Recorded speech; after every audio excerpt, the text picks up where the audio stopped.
This is Ethan, and I'm here with Dave, and together we are Dave and Ethan's 2000-inch Weird Al podcast, episode 28-inch. On this episode, we interview Evan and Michael Gregory from the musical comedy quartet, the Gregory Brothers.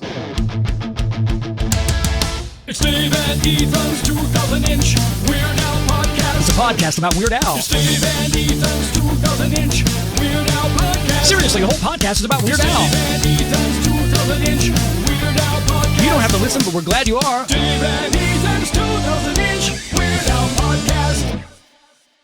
Hey guys, this is Frank the Bank Sanchez calling to say that I love episode number 27. It's absolutely awesome listening to all that cool stuff that Bermuda brought in. Anyway, cheers guys. Good job. Bye. Well, our episode 27-inch was a huge hit, Ethan. Yeah, I am so thrilled that people enjoyed it as much as we did putting it together. You know, we've just been overwhelmed with the positive reviews and feedback, and, you know, we thank everyone who took the time to like the podcast, comment on our posts, sending us a private message or email or telling Frank he did a good job. And people even called into the 347 Spatula hotline to let us know how much they liked the episode, and they still can. If you haven't heard it yet, our guest was none other than John Bermuda Schwartz, and he brought with him just a ton of rare, unreleased Weird Al audio. It was so amazing. The number of unheard clips and brand new songs, it blew me away. And I gotta say, my favorite was Hot Beats. I cannot get that song out of my head. It's literally just those two words, and it has been in my head nonstop. I don't know what my favorite is because I'm still taking them all in. I mean, I love that homemade version, the full version of the Al TV theme, and I just cannot get A Matter of Crust out of my head. See, you know, those little songs, Al, maybe you had something there. You should have done them more than once. I wonder what the full version of Hot Beats would be. Would it just be Hot Beats for like 3 minutes? That's how it is in my head. Except much longer than 3 minutes. Hot Beats! Of course, if you didn't hear it, or if you want to hear all the magic again, the only way to hear them is if you somehow have access to Bermuda's personal archive, or if you listen to Dave and Ethan's 2000-inch Weird Al podcast, specifically episode 27-inch. Yeah, if you haven't heard that episode yet, go on over to 2000inch.com where you can hear it as well as every back episode we've done.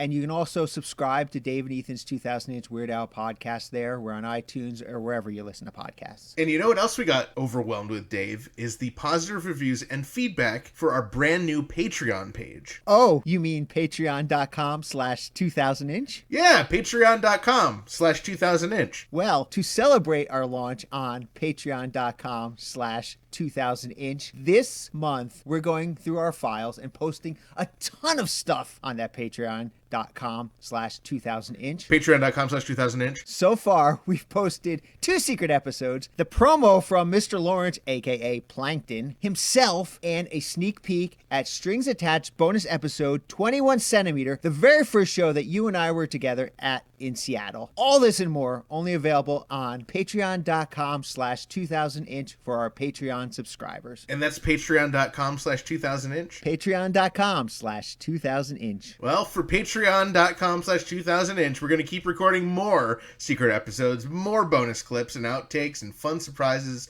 Head over to patreon.com/2000inch for details on how to support us, including sponsoring the podcast. Speaking of sponsors, Ethan, we have our first sponsor, Burrito, a great vegan Mexican restaurant in Troy, New York. This week's episode brought to you in part by vegan Mexican restaurant Burrito in Troy, New York, home of the 2-pound double wrapped in a quesadilla burrito. Come on down to Burrito and burrito your burrito. Find them at burritosquared.com and at burritosquared on Instagram. And remember, not every burrito is a burrito, but every burrito can be burritoed. You can say that again.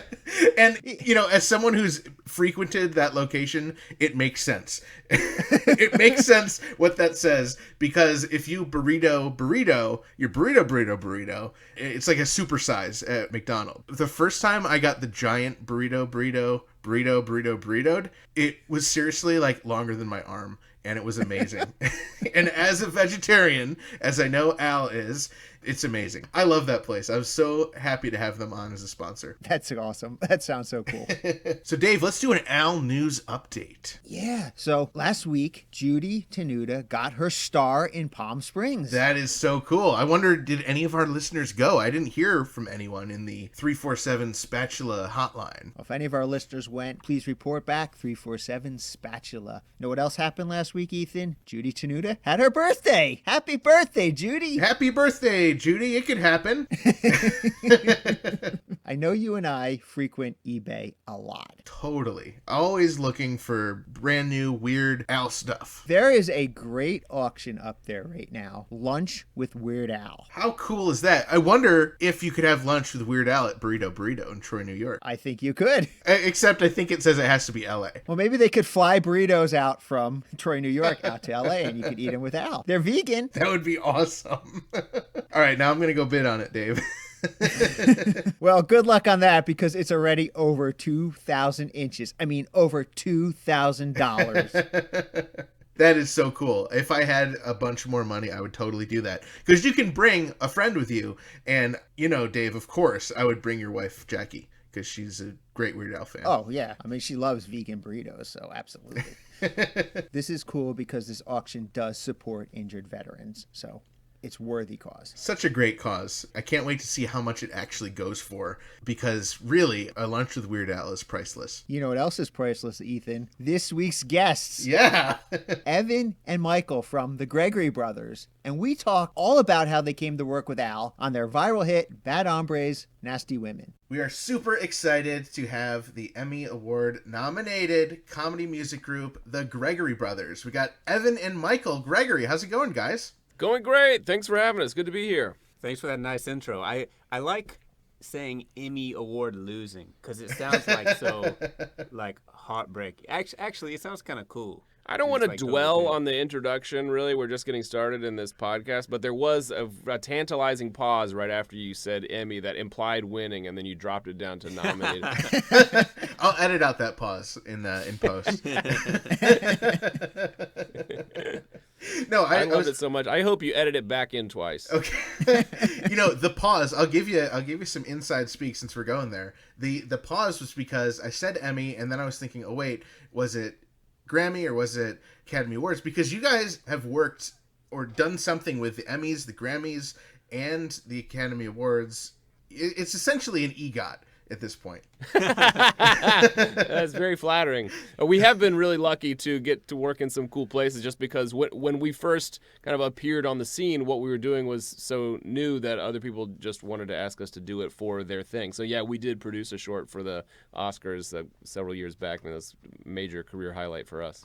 That is so cool. And then that is what was nominated for an Emmy. Yeah, so there's some irony there that you produce a segment that airs on the Oscars, and then that segment is nominated for an Emmy. There's got to be a new word for an EGOT for something that is one thing. You know what I mean? Like a chain reaction. Right. Of like, yeah, winning an Emmy for something you did for the Academy Awards, then winning a Grammy. If we sang our acceptance speech at the Emmys, that acceptance speech could win a Grammy. Right. And then it's made into a film. And it's made into a musical, which wins the Tony. I think we got a new goal for you guys. I'm glad we had this little talk. Yeah. And then maybe you can songify the musical into just a whole new, it can keep going and going and going into more Emmys. Yeah. Yeah. A WeGot. That would be great. So on your website, you have a very specific paragraph. You don't like when people ask about the origin of the name, the Gregory Brothers. But, I mean, to me, the Gregory Brothers makes perfect sense. But what I would love to know the origin of is the name of your YouTube channel, Shmoyoho. Yeah, sure. Yeah, thanks for asking. I mean, it's true that Gregory Brothers is somewhat self-explanatory since Michael and I are actually brothers. But it is actually more confusing than that because when we perform, we're performing with our other brother, Andrew, which is already more brothers than you usually get in a brothers group. Right. But also with my wife, Sarah, which like really threw people for a loop, which is why we always end up talking about it. But the word schmoyoho, which is just a nonsense word with accent on the yo, came from Michael's AOL Instant Messenger handle. Oh, okay. Yeah, it was just a dumb made-up word, within a dumb made-up language, and like kind of an inside joke of like calling yourself and friends really dumb names. Yeah. Like I had a friend who his name was Tub Drive. I don't even know like the origin of his name. It was kind of like Matrix names, except instead of sounding cool, not that they all sounded cool, like they had names like Mouse. But, like, in the original Matrix, instead of being like Neo, we had dumb names like Schmoyoho and Tub. I love it. Once the stuff starts going viral and taking off, is there a point where you're like, do we change our group name to Schmoyoho, or do we change the YouTube to Gregory Brothers for, like, a consistency? Or, did that ever come up, or has it always just been the two? Oh yeah, of course, and you have channels that are kind of more ready for that to happen, and they have a name like Film Productions, or they like X name production or films or something like that, right. And you're like, this person was ready, like they knew there was a possibility their videos could be big, something like that. Yeah, we started so long ago, it's like that possibility is not even in our mind. So yeah, you just start an account with a nonsense word or whatever, and going viral was not a thing that was on our radar, and then for some reason we just stuck with it. And after a certain amount, it's like, we had too much inertia. We did do a lot of thinking about other naming conventions. Like for a long time, our most famous series was called Auto-Tune the News, in which we were talking about how we would take the news and current events and apply pitch correction like Auto-Tune to create a song. And eventually we were like, we can't be beholden to Auto-Tune's brand name. So we started calling our videos Songify This and Songify the News, and sort of like using that word as a verb for what we were doing. Yeah, when we started, I literally didn't even know that auto-tune was a trademarked word. So I was like, oh yeah, auto-tune. It's like, it's just a word that means the thing. Pitch correction. Right. Yeah. So before we get a little bit further on this, can you just explain for somebody who has not seen your videos what exactly you guys are doing? Sure, yeah. So the most popular series were Auto-Tune the News, now Songify the News, and then Songify This. And we take the spoken word, like somebody on a newscast or a viral video, a meme, and we turn it into a song.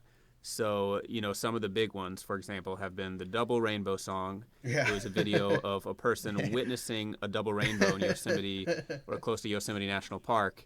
And we turned that into a song. We also did it with Shia LaBeouf, Just Do It monologue. So that sort of thing translates really well into song, because the person may be speaking really melodically or shouting, and we could take some pop or rock genre and just make it fit. Does that make sense? I think it makes perfect sense. But I'm also familiar with your music, so I wanted to ask you about this song came out this summer called Pizza Time, and it's amazing. I mean, where did that idea come from? Oh, thank you. So glad you're a fan. So it's hard to explain Pizza Time to a non-viewer, but we'll try to do it in podcast form here, because there's maybe like 3 different layers of what's going on here. One is our signature style of taking spoken words, recordings of human speech, and transforming them into song using music software and craftsmanship. In this particular case, the source material is Tobey Maguire as Spider-Man. Now, so that's layer 1. We're making a song out of Spider-Man movies. But layer 2 is this item from a Spider-Man movie in which he showed up in this scene as kind of a surprise, and with as a way to get into that building. What was the building he's trying to get into in that scene where he delivers the pizzas? The building's not important. It's just a pizza delivery, right. And he doesn't want to get fired, so he has to do it within 30 minutes. Right. So he's using his spider powers to just like successfully deliver, and just be a pizza delivery guy. And he shows up and he goes, "Pizza time," and for some reason that one moment sort of became a meme in the what would you call that corner of our culture? Meme lords and meme culture. They adore Pizza Time because it's just a really funny, dumb moment. And there's a pretty strong Raimi memes community. Raimi memes being like memes centered around that trilogy. Spider-Man 1 through 3 that he directed. Because it had such a goofy and pleasant heart. Yeah, it was more like, the movies right now, which I think the new Spider-Man movies are really good, but they're more like winking and like kind of self-aware, whereas Raimi was, definitely self-aware sometimes, but more earnest and allowing the movies to be cheesy, which produced great memes. So that's layer 2 is just adoring the meme of pizza time. And then layer 3 is basically we reimagined the Spider-Man movies as if Tobey Maguire's Spider-Man was always trying to find pizza time everywhere. So anytime, any scene that's important in the trilogy, Uncle Ben giving him this lecture or whatever it is, Spider-Man always replies with pizza time and finds any excuse to talk about pizza time. So the end result is this song that we made called Pizza Time. It's well, all I can say is I'm glad you're a fan. Yeah, it's hilarious. I mean, like, not only is the song great and catchy, but you've taken like you said, scenes, and you've recut the audio. So he's saying pizza time. You've also pasted like his face, so his face is moving and saying it's pizza time. It's I mean, as a fan of those films, I mean, I don't think that people should crap on them as much as they do. I think they were great. I mean, Weird Al even did a song about the first one. I love that it's kind of coming back. I love the movement for these films because they definitely do deserve a place in popular culture, unlike the Andrew Garfield ones. Those were crap. I'm a staunch advocate for making Spider-Man 4 because we're living in a time where you could do simultaneous Spider-Man. You can have Spider-Verse and the Marvel Spider-Man, and nobody's confused. Like, wait, why are there two? Right. Just add a third one. I mean, they already had it. Tobey Maguire, Kirsten Dunst. They got to continue the story. Yeah, what can I say? As Spider-Man said, with great power comes great pizza time. I remember him saying that. All right, since we touched on Weird Al, we've got to ask you about the video that you have with Weird Al in it. Bad Hombres, Nasty Women. Yes, we're blessed to have Weird Al make an appearance in our portfolio of videos. So we talked about Songify the News, which is this whole category of videos that we've been doing for years and years, where we take the current events and make them into a song or a musical collage of some kind. And one thing we got really into years ago was like really focusing on the presidential election cycles, because that's when people are paying the most attention to politics. And a fun way to do that for us was to make music videos out of each presidential debate, like right in that final run up to the election when everyone's like on pins and needles. And so we would stay up all night and cut audio and cut video from each debate, turning it into a song.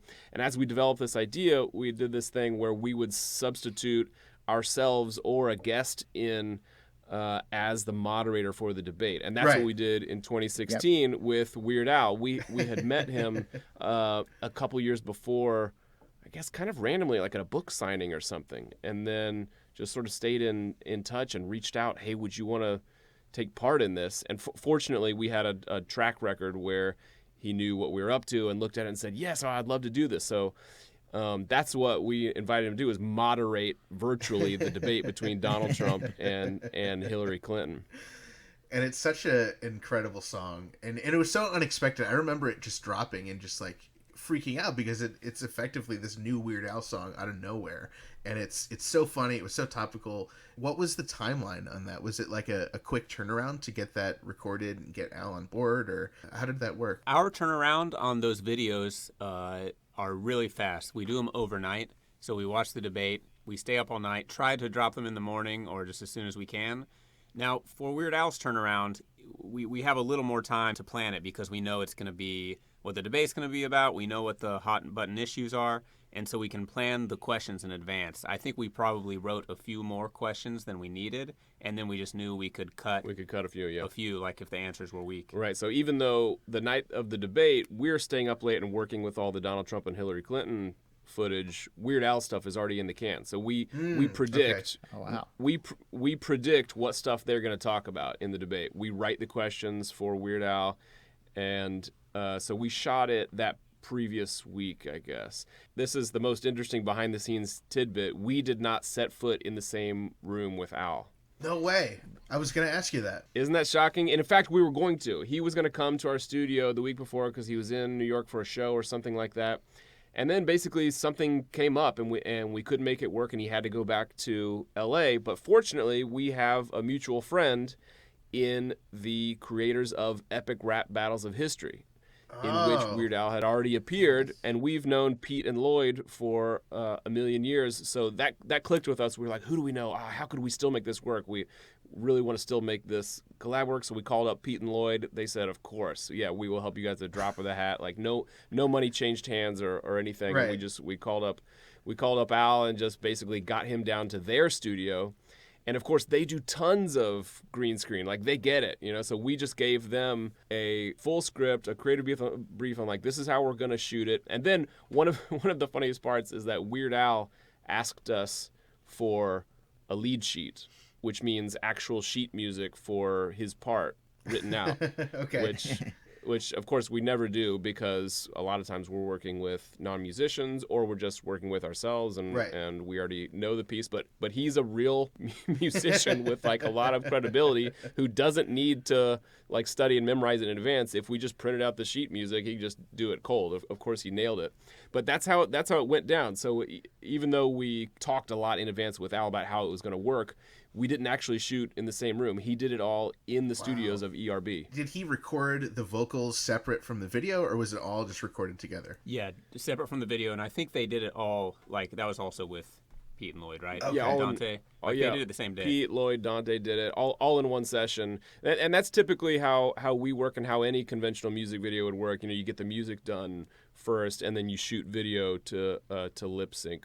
Mm-hmm. Especially if you go back and listen to the track, you'll hear sort of a chorus of Al voices to really beef up the sound and make it sound ominous. It has this like choral, scary sound to it. So he sang it first and got that recorded, and then went on the green screen. Especially because we're like for the shoot, we were blowing him with leaf blowers and fans and stuff, so it wouldn't have been practical to sing on a microphone in that environment. Yeah.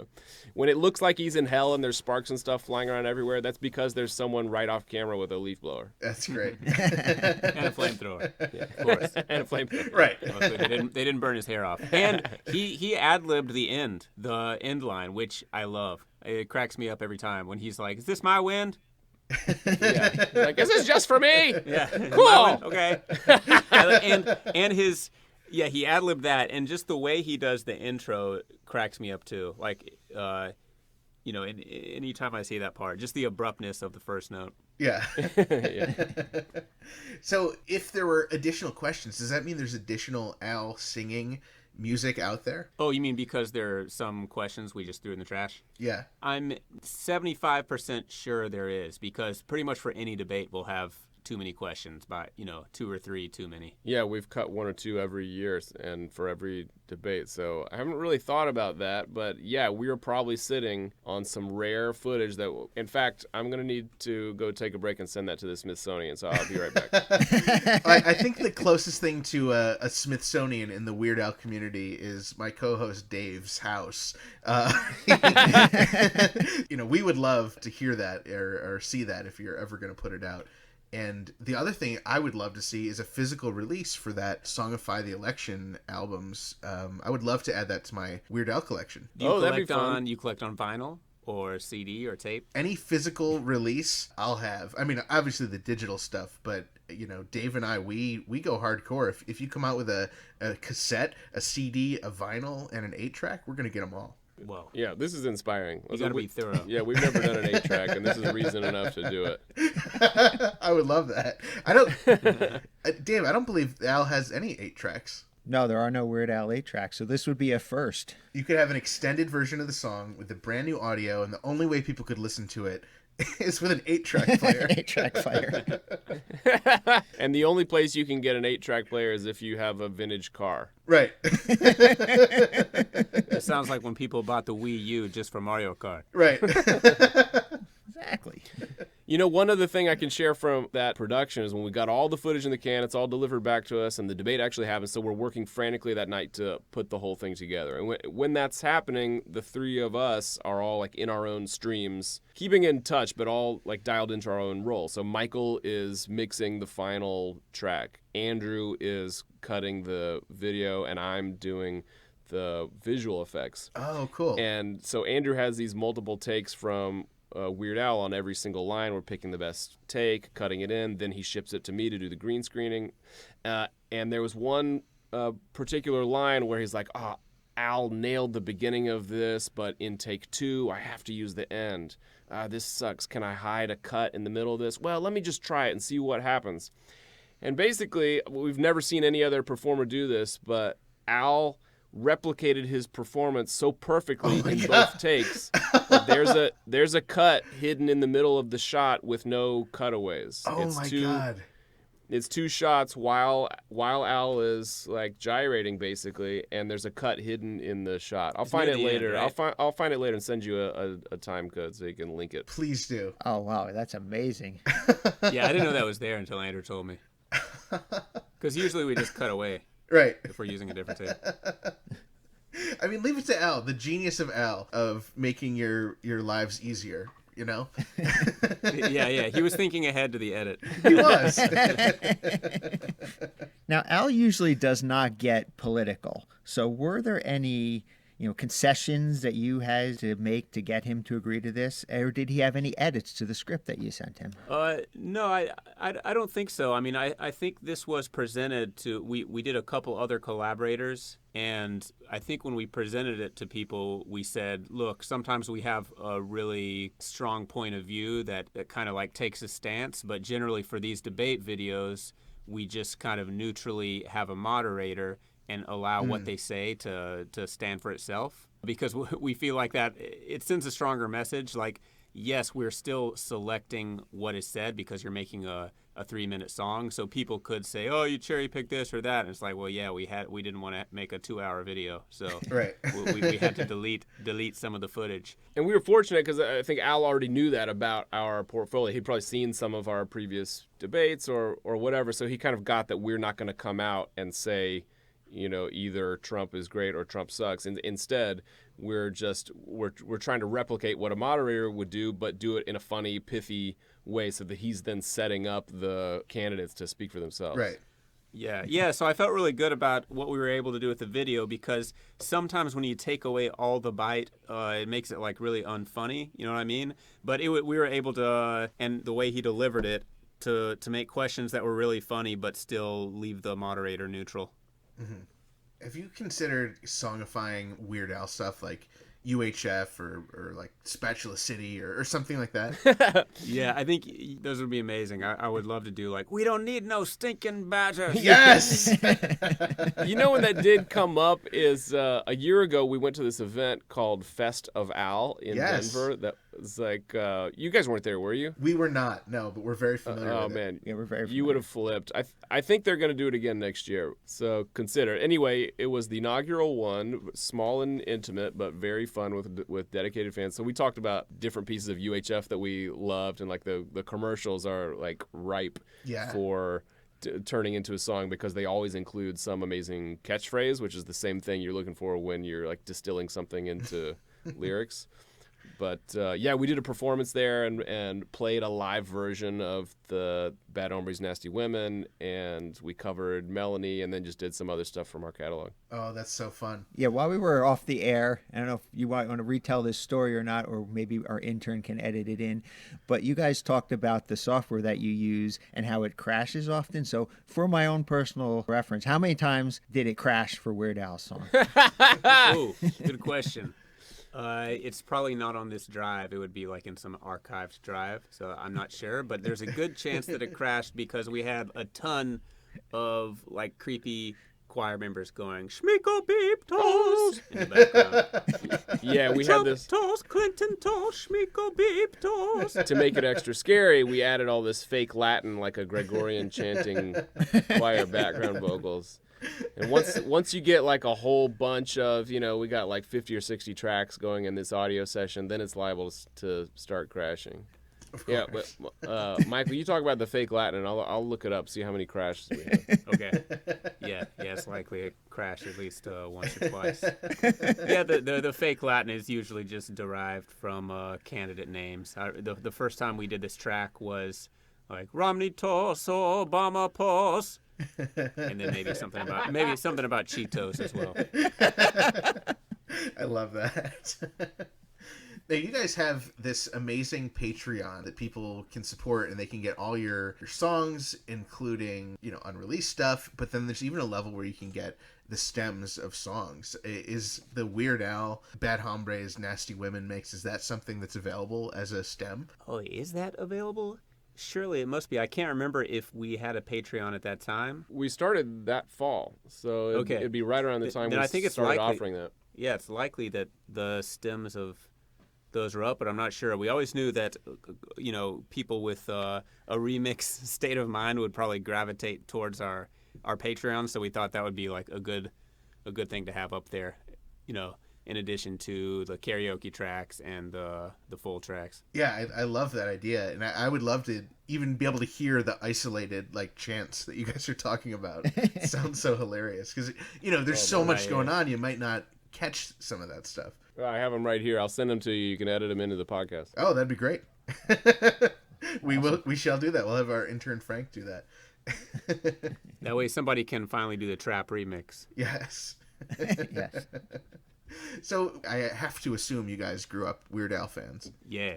Yes, yeah, big time. I was actually I've spent so much time in recent years listening to his singles from the YouTube era, basically, but coming on this podcast today really made me reflect on how Weird Al was some of the first couple cassettes that I owned in the 80s. And in fact, it hit me today that Even Worse is the first album I ever heard on a Walkman. Wow. It changed my life. Yeah, I was on a Boy Scout trip or something like that, and this kid had a Walkman, and I was bored out of my mind, and he let me borrow it, and he had Even Worse in there, and I basically didn't let him have it back. I just kept it for the rest of the camping trip.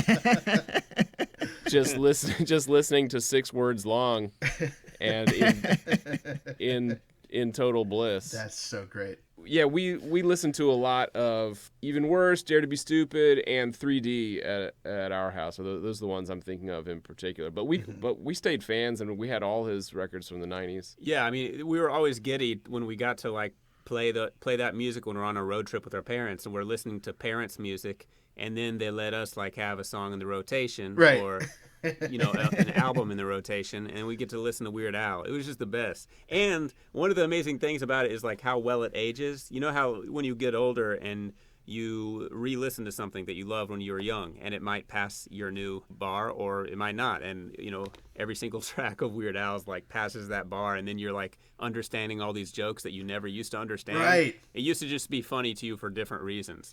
You didn't know any of the references. It just sounded cool. Yeah, I think that's... Maybe you did. It's only me that understood 0%. No, that was definitely the case for the early ones, when I was still a child basically, and listening to Rye the Kaiser or something like that. It didn't click with me until later. By the time we got to Alapalooza or something, maybe I probably knew those references. But yeah, there's totally a period where it's these songs stand on their own. I don't have to know the original. Right. No, totally. Yeah. Yeah, it has this Pixar quality of transcending generation and just being a great piece of art, no matter who's listening. Yeah, that's the great part about Al's music, is that it stands alone as a great song, whether you know the references in it or not. Yes, absolutely. I mean, the recording and mixing is industry standard top quality. So at no point are you I'm listening to a comedy song that sounds twee and weenie, and they're trying to communicate that it's a comedy song with that technical side of it. No, it sounds like it might as well be on the top 40 other than Al's delivery. And then of course every album has the handful of originals which also stand up. Melanie was always one of my favorites, but there's a good one on every record. Totally. Now, not to move off Al, I do want to talk about a rule in my house. Whenever we watch stuff on like Netflix or TV where you can skip an intro, we always do. But there is one glaring exception to that rule, and that is for Unbreakable Kimmy Schmidt. Skipping that intro is a punishable by death offense. That is the greatest show intro of all time. You guys got to tell me about what went into that. Oh, thank you. That's a great compliment. That was another kind of bucket list collaboration for us because we got to work with Jeff Richmond, who wrote the theme with Tina Fey and Robert Carlock. Okay. Since they had worked on all the intro stuff. So they wrote the theme, and then they brought us on board to kind of do our thing and make it sound like, just like a Shmoyoho video. Yeah, they had this idea. They had the essential idea that, let's introduce these characters through a viral video, which is both a good shorthand way to sum up what has happened to them, so to get that exposition out to the audience, but then also get the characters through this experience where they've like been exposed to the whole world and then are trying to orient themselves. So the creators of the show already had that in mind when they're writing the show, and they very clearly had our videos as the model for how that might play out. Right. And so then when they actually came to the doing of the thing, somebody that was advising them is basically like, you know how you've imagined a Gregory Brothers video for the opening of this thing? What if we got the Gregory Brothers to do the Gregory Brothers bit? And they said, oh, right, yeah, like we could just call them. So that's kind of how it played out. Now, but Jeff Richmond is Tina Fey's husband, and he's the composer for the show. And so he already, when they shot that opening scene, they knew that they were planning on remixing it already. So he had already composed, like, this is how I want the melody to go. It's going to be Unbreakable, They Alive, Damn It. And he had the whole melody carved out. And then our job is to, like, execute on it and make it sound great. So it was an awesome collaboration. And then we got to cut the video as well to like make that intro feel a little bit like a viral video, so that it would like fit into that world. And they totally got that for the verses and for the extended song, that sometimes the vocals would not deliver and sometimes they would, because the spoken voice is weird. Sometimes the contours have great melody and sometimes they don't. So we took some creative license just in like those weird parts of the verse when we get to the end and we're like, what's going to be the phrase that takes us back into the hook or something like that. And sometimes, we ended up surprising ourselves with what we used because we had something on paper and maybe, how people's voice like go into vocal fry sometimes and it's not melodic. But nobody's thinking about that. Like, I got to have a great melody when I talk. So I think something we had on paper like might not have translated, so we used a different punchline. I love the way you described it, though, because it is true that like even other great intros like Stranger Things or something like that, it's just like iconic music. It's amazing, but all you're looking at is the text during that portion. So after you've heard it the first 10 times, it's like a minute of boom, boom, boom, boom, boom, boom, boom, boom, boom, boom, boom. So yeah, you just have to skip it. But that is something that we strived for on Kimmy Schmidt. So I'm glad that you like it. It has become this beloved thing that it's just like a pump up track. So why not watch it? Oh my God, so much. Yeah, I mean, I want you guys to just, any show that I like, just make the theme song, please, so I can just enjoy every show more. Oh, the pleasure would be ours. It's a deal. Are there any TV shows that you watch and you're just like, I wish that we could do the theme for this? Yeah, great question. Okay, I'll tell you the first thing that came to mind, but this is not a well-known show, but it's an Amazon Prime show called Sneaky Pete. Oh, I love that show. With Giovanni Ribisi. I love that show. It's kind of campy, but I just love that everyone in the show is lying to each other at any given time, and so you have to track all the different lies. That's really fun. But the theme song just kind of doesn't fit, and the theme song is cut from the same mold as like Breaking Bad and Bloodline, and these like gravelly voice with some blues guitar, yo yeah yo. and it just kind of doesn't fit, but and is also boring. So that's like 2 marks against Right. it. It'd be better if it was like something twisted and funky that like got you really pumped up instead of pretending that it's like so hardcore. I love that show, and I've watched a lot of it, and I have no memory of the theme song, and I think that just goes to show that, how important You're it is. proving my point. Yes. I probably listen to it once, and I skip it every time now because there's no point in hearing it again. So that's amazing. I mean, I'm so glad that they had the brilliant idea to just have you guys do it. That makes me so happy. And another great idea I had is, there's this old show that nobody ever saw called Cheers. It had this terrible theme song. I was thinking, what if the theme song was bar, we're in a bar? That's just I'm still workshopping it. Yeah, no, I like You that. gotta add something about beer, though. They might not know there's beer in the bar. It's a great point. I'm okay taking notes on this. Well, maybe if you do record that and put it out there, people will start watching that show. I mean, who knows? Good. Yeah, good. Thank you. I appreciate the support. It'd be a cult classic. You have a series of songs that you do called Happy Sad Songs and Sad Happy Songs, where you change the key to see how it affects the song. Which Al songs would you want to change the key to? Oh, great question. Okay, great Amish question. Paradise could be great because it's so ominous. I mean, that's like the classic ominous hip-hop sort of background music. Right. And to make it a happy choir would be great. Oh, I'd love that. Excellent choice. I mean, I guess that only affects the hook, not the entire thing, but I think it would still be worth it. I would love to hear that.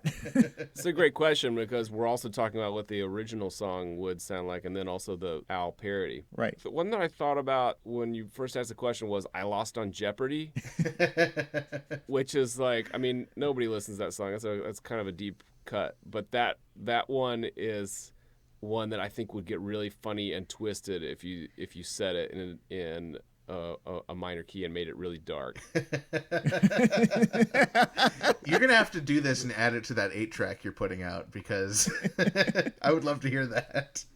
Well, we definitely need B-sides. I mean, we only have the one actual track Right. with Weird Al, so if we're gonna fill out a whole 8-track, we really got to get some material. You got the Badger song. You got Amish Paradise. I think the Lost on answer is we'll just play a montage of our other material as a polka. Right. Hey, that would be amazing.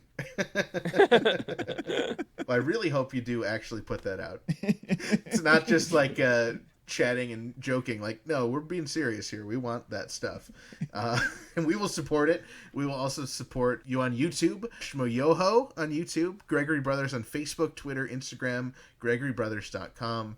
You guys have an amazing Patreon out there, which may or may not have Weird Al stems. I'm going to go and double check after this because I know it's around the time that we started the Patreon, and it deserves to be out there. It does. So that people can hear Weird Al's vocal performance, which is amazing. Yes. I mean, he just belts the hell out of the song. We didn't like let him sleep through this thing. We gave him some really hard licks, and of course, he murdered it. But then also, if you download the stems, you get to hear our fake Latin.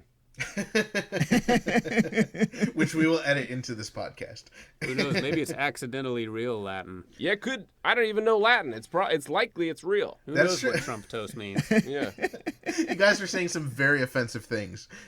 You just didn't know it. Cool. Thanks, guys. This was such a blast talking to you. Can't wait to check out all the music. Can't wait to re-listen to Pizza Time. Let's be honest. Oh, thank you guys for having me so much, and thank you for your adoration of Pizza Time. It's such a wonderful compliment. You made me super hungry for pizza. Yeah, Yes. we leave very hungry. And since we're in New York, where they shot that movie, I've heard, we can go eat at that pizza place. Are you serious? Joe's Whoa! or whatever. Oh, I mean, it probably doesn't really exist. We should go right now. Go right now. You have time. Everybody goes and does the shot when he's in front of the Citibank. Yeah. At least now it's the Citibank where he danced, and Right. everyone now recreates it. So we'll go there right now and eat pizza and dance. Because it's pizza time. Guys, thank you so much for having us. This is a treat. And also, I just want to thank you for the service that you're doing for the world. Thank you. Oh, well, thank you. Likewise. Thank you for your service, and yeah, this is a real pleasure. Wow, thank you, Evan and Michael. You know, Dave, since our conversation with them, they, specifically by us, were inspired to post the previously unreleased Weird Al vocal stem of Bad Hombres, Nasty Women to their Patreon. So, of course, I joined right away, and I just love that track. I love the stem, and all their other stuff, like Pizza Time and all the other, really, they've just got amazing music, and I love, having all that stuff. Obviously, I'm not really going to be remixing their stuff, but it's cool to get to listen to the different stems. So I highly recommend their Patreon. It's been a blast. So what you're telling me is that Dave and Ethan's 2000-inch Weird Al podcast, because of that, there's one more exclusive Weird Al audio released? Dave, we are just on a roll. If you like us, and we hope you do, please consider supporting our podcast at patreon.com/2000inch. It's a great way to tell us thank you for all the free content we provide you every week. And if you like this podcast, please consider going to iTunes and leaving us a 5-star review. That's Dave and Ethan's 2000-inch Weird Al podcast on iTunes. And if you didn't like this podcast, why are you listening? We want to thank all of our listeners, and especially those who subscribe. Yeah, if you like this podcast, please subscribe. It really means a lot to us. And if you've listened this far in, you might as well subscribe. And we're on iTunes, we're on Google Play, iHeartRadio, Spotify, Stitcher, Atari 2600 cartridge, everywhere you can stream podcasts. And don't forget 5-star reviews. You can check us out on Twitter, Instagram, Facebook, and Patreon at 2000inch and 2000inch.com. Check out our Facebook group, join in the discussions about the episodes, see exclusive pictures, and of course, use the hashtag 2000inch and hashtag GillandChill. And don't forget, you can always call us at 347-SPATULA. That's 347-772-8852, and leave us a message any time of day or night. We love hearing from our listeners. We might even play your message on the air. Speaking of, one of our listeners sent us an amazing 347-SPATULA hotline voicemail recording. It's Dave and Ethan's 2000-inch podcast online. For Weird Al. Dave and Ethan's 2000-inch podcast online. Seriously, it's all for Weird Al. Dave and Ethan's 2000-inch podcast online. You didn't have to call, but it's good you did. Dave and Ethan's 2000-inch podcast online. Great song, Zeb. Thanks for sending that in. Check out our Strings Attached bonus centimeter episodes to hear our concert reviews, fan reactions, and we post them early for our Patreon subscribers. That's patreon.com/2000inch. And of course, check out a brand new full inch episode every Wednesday. That was Dave and Ethan's 2000-inch Weird Al podcast, episode 28-inch.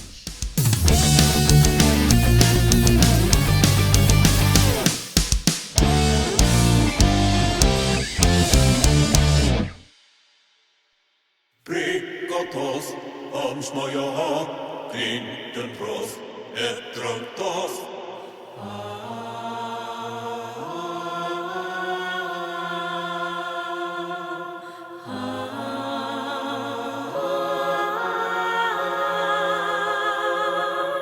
Prikotos, chintos, formipitos, smigoros, tromtos, klinten pros.